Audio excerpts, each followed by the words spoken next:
Israel drone strike on Hezbollah operating heavy machinery to rebuild position.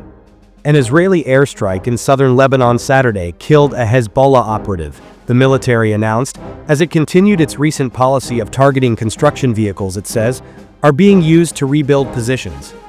The operative was operating heavy machinery in the village of Kfar Dounine in an attempt to restore Hezbollah infrastructure in the area that had been destroyed during the fighting last year, the IDF said.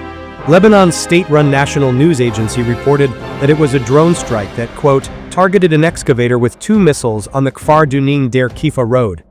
On Friday, the IDF said it killed a Hezbollah operative who was driving in the southern Lebanon town of Kirbet Selm. According to the IDF, the individual was involved in restoring Hezbollah military capabilities in the area.